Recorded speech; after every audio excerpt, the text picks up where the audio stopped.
I'm Cameron, this is Carsideration, and today we have a 2022 Honda Civic Sport.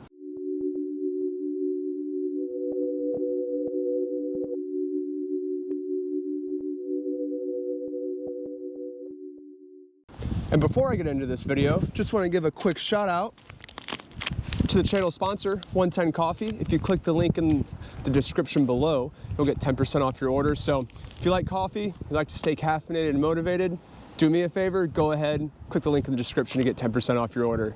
And with that being said, let's get to this review. So a quick walk around of the exterior of this 2022 Civic Sport. Now this does have the 2-liter 4-cylinder engine, makes about 158 horsepower, 138 foot-pounds of torque, so nothing too crazy. This does come in 4 trim levels. The first one is the LX. This is the Sport that we have today. And then you have the EX and the Touring. They start around 22,000. They can go all the way up to 29, a little bit above 30,000, depending on how they are spec'd out. You do have full LED headlights and taillights, 4-wheel disc brakes. This does have 18-inch wheels, and I absolutely love these wheels. So let's take a look at them here. Now, I think they look awesome right from the factory. I honestly wouldn't change these wheels on this at all. Sporty, not too obnoxious, very nice. Again, 4-wheel disc brakes, the rear, the front here, I like it. Another thing that I like, capless fuel, that's always a plus. But overall, you know, this is the 11th generation of this Civic, and I like the direction that Honda took with this. You know, in my opinion, with this Sportback design here, it kind of reminds me of an Audi A3. When I first saw photos of this, when they were releasing it, I didn't think Honda, I thought Audi. And kudos to Honda. I really enjoyed this. This is going to have a lot of mass market appeal. Now, this is the Sport Edition, and Honda is predicting that 40% of the Civic sales will be this trim level in Sport. So a lot of cool features in here, like nothing too crazy or luxurious, but for the mass market, this is awesome. These headlights are very cool as well. So you actually have, I think they said it's dual low beam. So this is your low beam, this is your low beam, and this is going to be your high beam, if I remember correctly. So I do like the headlight design, nice and sporty. And of course, with this one being in black, the front fascia and everything just goes perfectly with it. So moving to the interior, we're going to start at the trunk of the car. Obviously, I crawled out of this. I'm not the biggest guy in the world, but you do have about 14.8 cubic feet of storage in this trunk space. Now, interesting thing, I was cleaning the back of this out here, and it's very wide. Like, it goes all the way to like the edge of the vehicle, but it's kind of shallow in terms of here. But obviously I had no problem crawling into it. So you do have a spare tire underneath here. I always like when vehicles come with spares versus run flats or anything like that. Just a lot easier to get back out on the road if you have a spare. Another cool little feature back here is if you want to get this back seat down on the Sport, it's not a 60-40 split. It is just the full back seat goes down. So pull this, come over, and comes right down. Just like that. But moving on to the doors in the rear here. Again, nothing too crazy here. You have cloth, windows, a little speaker, just plastic, just hard touch plastic. I don't know if these door handles are aluminum. Yeah, it feels kind of plasticky. And then just a little place to put your drink or anything like that. But back seat, nothing too crazy. Nice little touch of leather here in the middle, but yeah, not a lot going on back here, but not a bad place to be. Crawling into the back seat here, plenty of leg room. I'm about 5'8", 5'9" on a good day. And this driver's seat is all the way back. I manually adjusted it all the way back just to show you. Still plenty of leg room back here. Plenty of headroom. You know, if you're getting over 6 foot, it might be a little tight, but it is actually very spacious in here. And again, if you do have a friend that is 6 foot, and they have the driver's seat all the way back and they like to do their lean, well, if you're a small guy like me, then it's still gonna be pretty comfortable back here. Now this passenger seat is kind of in the neutral position. So let's move over here, and yeah, I mean, comfortable, nothing crazy. The one thing I don't like, there's no storage in the back seats. If you've watched my channel before, I like when car manufacturers utilize the back seats for storage.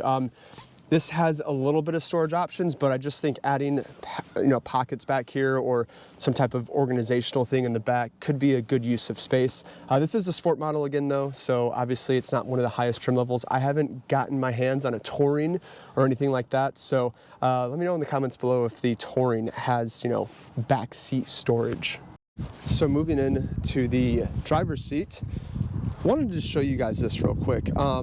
On the spare, or on your key, obviously you have like a valet key here that you can use. But if you notice, there's no key slot. So it's like, well, where is the key slot to use my valet key? Well, when you open the door handle, that is where you would insert your actual key to get into the vehicle. Kind of interesting. So, moving into the 22 Civic Sport. The seats. I do enjoy these seats. I like the little stitching here down the middle, just adds some contrast to it. Now, you have leather wrapped on the outside, cloth on the inside. I do like that. Another thing that I have noticed is on these seat belts. These seat belts kind of have a little bit of a design in them here. You have like 2 thick lines and then 1 thin line here. And it just kind of goes well with this pattern here. And I like that because they could have just given you some normal basic black seat belts, but looks like they put a little bit of effort into just a little detail there that I quite enjoy. The one thing I do love about this interior is everything is intuitive. A lot of times when you get into vehicles nowadays, there's menus here, there's a touch screen here, a touch screen here, a digital screen here, and there's a whole lot of stuff going on. But here, it's just quite simple. Let's start it up so you can see some of these menus here. The honeycomb dashboard, I do like that. These airflow controls are kind of fun to play with. Not a lot of piano black as well, which I do like. Now this is piano black around the steering wheel here, piano black. But I'm so thankful that Honda went with a faux carbon fiber up here, because anytime there's piano black in here, it just collects dust and it's so hard to keep clean. At least with this faux carbon fiber, it looks to be, well, it should be easier to keep clean. So I do like that. Have a little bit of storage space up here for your phones. Now in the higher trim levels, you would have a wireless storing or a wireless charging pad here. Obviously this does come standard with Apple CarPlay, Android Auto, things like that. In the middle of the center console, actually lots of storage here. So pretty impressed with that. That's actually quite deep. And you can move this little change thing to the back or the front, wherever you'd like. Another very easy thing on the Civic is just how intuitive this is to control the mirrors. Now with this trim level, you don't get any blind spot monitoring or anything like that, but it's just very easy to control. It's responsive to get your mirrors where you want them. And obviously you just move it right down here to put it in neutral is what I always call it, but left, right, neutral. One thing that I wish, because I don't understand when vehicle manufacturers do this, like how expensive is it to really, okay, automatic windows, super nice. The rear, nothing. Like how expensive really is it to add this? I don't get it. I don't get it. Leather wrapped steering wheel. It's nice and thick. Feels good. Girth is always good. All your buttons here. This is going to be your volume control. You have your home button here. It's just everything is very intuitive on this infotainment screen. Now, if you notice here, you have the left side of the screen is digital. The right side is analog. I do like that. In the higher trim levels, you get a full, electronic display. But moving through the menu options here, everything's pretty easy. There are a lot of settings you can do here with your key. Oh, here's a cool little feature, seat belts.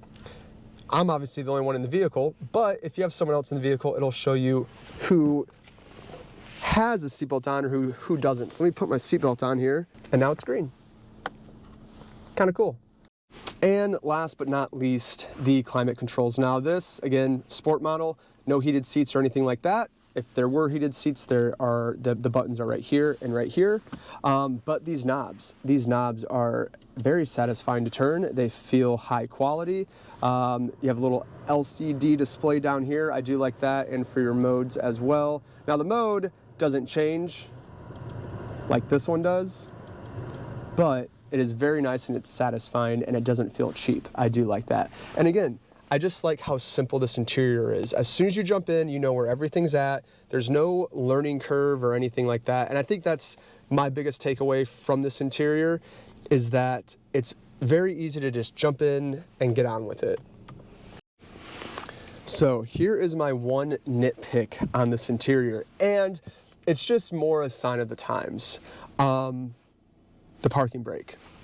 As you can see here, there is no fun stick anymore.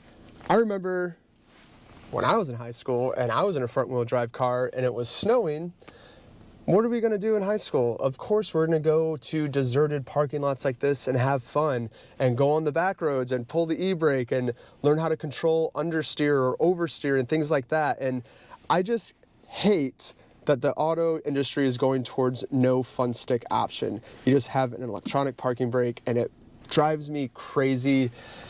I hate it. Just let us have fun when we want to have fun.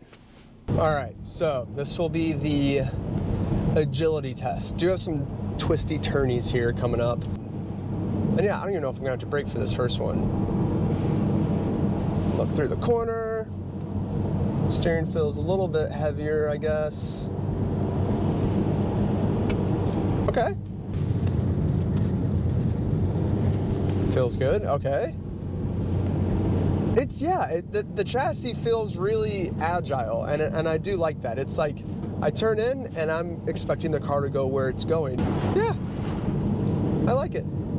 You know, before we do this 0 to 60 test, I think it's worth noting some stats about Honda. They are the single largest producer of internal combustion engines in the world. They produce over 14 million a year. The Civic, this is its 11th generation, as I stated before, is the 6th most popular car in the world, in history. There's been over 18 million of them made since 1972.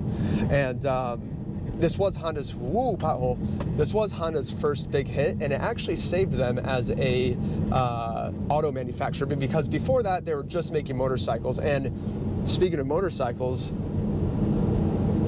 as of 2019, Honda has produced 400 million motorcycles.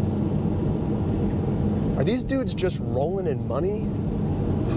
God, that is 400 million motorcycles. That is crazy to me. Okay, 0 to 60. I think the 0 to 60 on this is about 9.2 seconds. So we'll see here. Okay, that is 0.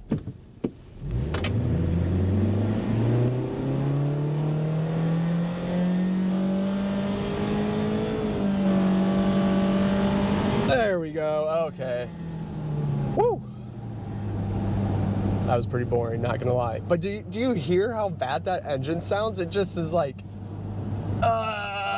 kill me, I can't do it, I can't get to 60. But you know, when I think in the grand scheme of things, in this category,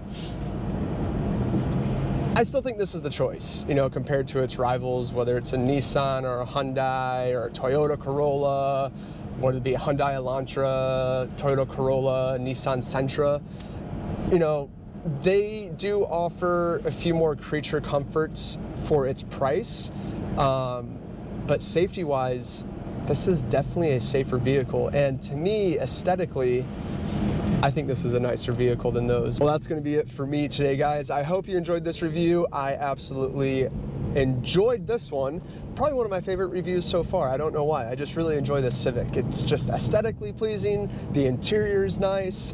The engine could be better. The road noise could be a little bit better, but God, it feels roomy in here. I just think it's an all-around great buy, and obviously that's probably why I got 2022 North American Car of the Year. So if you haven't already, please go ahead, hit that subscribe button. It would make my day.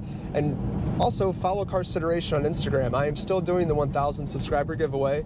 And if you're new to the channel, which 99% of you are, and you haven't seen that before, I'm giving away a Formula One replica wheel from OZ. I also have an OZ Super Forgiata that goes on a GT3 RS, a rear wheel. So if you want to make a coffee table out of it, I'll send it to you. And I'm also giving away a coffee table book that documents the whole history of like automobile racing. It's very, very cool. Very great pictures and stories behind it and things like that about Bugatti back in the 20s and just all kinds of cool things. So I appreciate you guys hanging out and sticking through the video with me. And until next time, stay safe.